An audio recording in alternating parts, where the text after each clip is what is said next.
If you've clicked this, I want to let you know that I cherish this album a lot. My interpretation may be different to yours, so take what you find valuable away.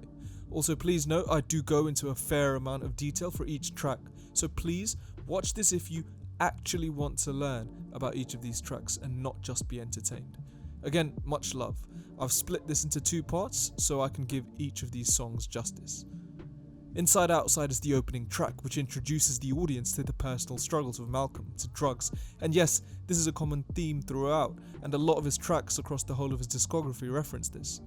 He talks about death on this track a few times, once where he states he should be crucified, which is a link to him being a scapegoat for humanity's suffering, but he also continues the religious theme, as he does on the rest of Faces, with the line, "Everybody wanna be God," which is also an idea that people always aspire to be like someone else.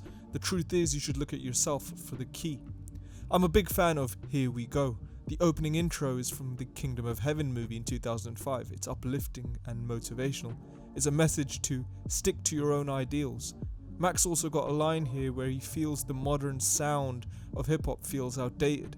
It's a nod to his own varied production that begins his jazz influences in Faces that would later appear on his future albums.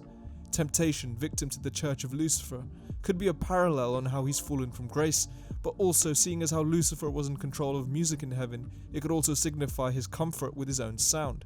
I'm Underrated don't fit on nobody's playlist.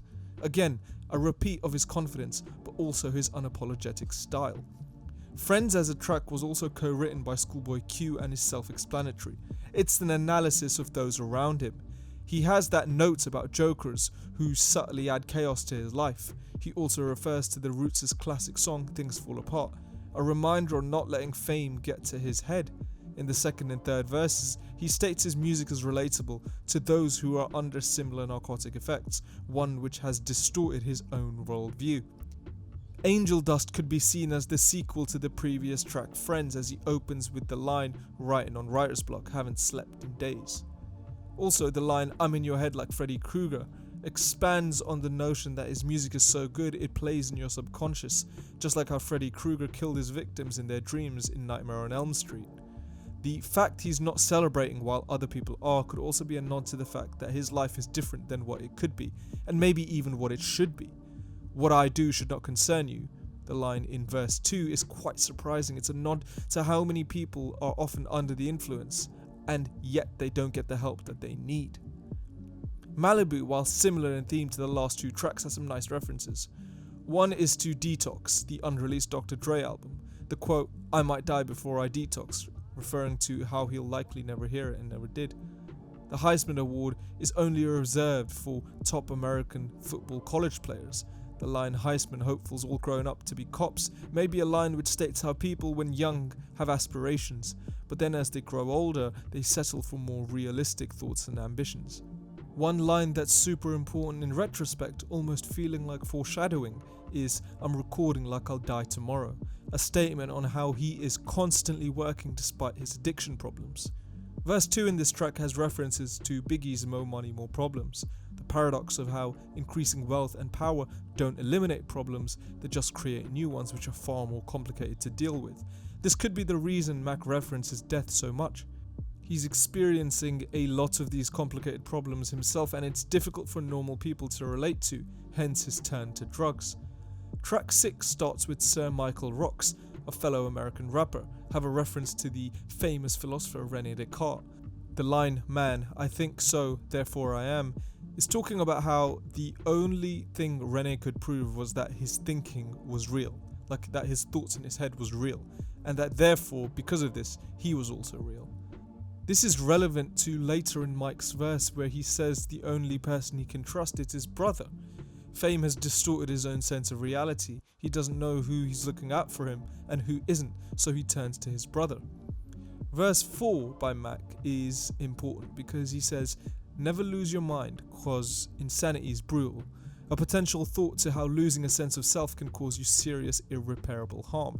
And this could be referring to depression and stress, and not just drugs. It's also a statement that the mind is the only thing that is relevant. Lose that, and even if you have all the riches and power in the world, it's still meaningless. Ramen noodles are a college staple. That second line there is an extended metaphor where he's trying to say that the brain may be a staple for life itself. The intro of track 7 is from the Bill Murray comedy Meatballs in 1979.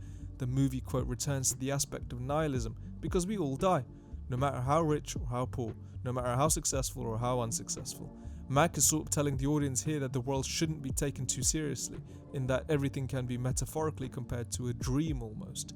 The line "I've been to hell and back trying to get attached to my better half" is one of my favourite lines from the entire album. It's a statement about self-discovery on one hand, and on the other hand it's also commentary about how your expectations are never what they seem to be.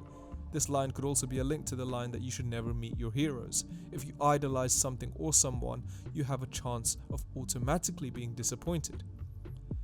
Therapy is a change of pace. Mac is generally admitting that his actions are stupid and lead nowhere. Verse 1 has lines like, "I just take all of my problems, throw them in the blunt," whereby he's explaining that drugs are an escape for him. He also re-mentions his alter ego Larry Fisherman in verse 2, where he says he's back on these rap songs. It's interesting that he'd made a jazz mixtape called You under another alter ego, Larry Lovestein. I love the line, "How many times you about to let them opportunities pass you by," as it's almost a wake-up call for listeners to seize the day and take chances. The following line is the result. He's taken chances and he's reaped the rewards, and now he has the right to be able to brag about his own accomplishments. In track 9, Polo Jeans, one interpretation is that the concept of animals are used to represent musicians, and how they can be treated by execs at labels, as well as music critics, to also the community at times. People not caring about quality and people just attacking so-called animals for no reason is one thing that Mac may have personally experienced himself. He's also got a line that lights might kill them via sight slipping. Is this a reference to how the media latch on to every imperfection that celebrities have? He also says, "Spent all my cash on a broken dream," adding to the points mentioned that fame isn't all it's cracked up to be and brings its own set of problems. Tebe's verse also has a line which encourages good faith and good actions even if you don't agree with the analogies given by religion, for example, with "we supposed to be better." Happy Birthday is a complex study of the intentions of people around you. Are they with you because they share your genuine success and are proud of how far you've come, or are they there just to have an excuse for a good time and then leave? Part of a line mentions longer than your student loans. It's a reference to how graduation debt value has gone up by 6% year on year in America. Verse 2 could literally be questioning reality itself, a throwback to earlier in the album where he mentions Descartes. The point being, what actually is real? How do you know the truth about someone? Plato's cave is a great example of this question, whereby if you were placed in a cave and could only see the shadows of something, you're unsure of its existence until you see the actual object. The point being that the truth is often different than what we think, but we can never be 100% sure. Charles Bukowski was one of the most unique and influential voices in 20th century American poetry. The intro is a mention from the Barry Miles book on Charles Bukowski on how the pleasantries of life often distract us from trying. Charles Bukowski's gravestone actually wrote, "Don't try." A message that actually means you should do things in life that come to you effortlessly. Do things where you don't have to try, hence don't try. Where you can just do. The intro to this song then is proof of what happens when you try. When you have no intrinsic motivations left, you seek it elsewhere. The whole song really looks at Mac attempting forgiveness for his sins, and is almost a realization of how clouded he has been thus far under the influence. It is a song that asks love as a rhetoric question.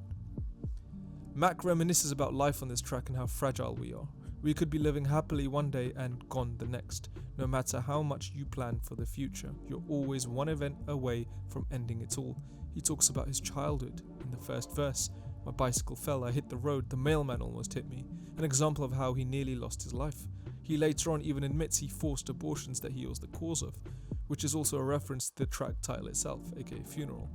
It's interesting because he has a line trapped inside these dreams of mine.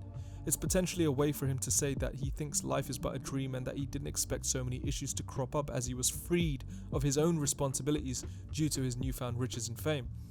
A shame that my tragedy is my masterpiece is a strange but obvious parallel. We love this mixtape and it was inspired from a bleak place. That's the parallel. His suffering has caused your entertainment. The outro to this track then is his mind maybe asking himself on where he's going. His mind asks, can I come? Perhaps as a sign that he's directionless after achieving everything he wanted to.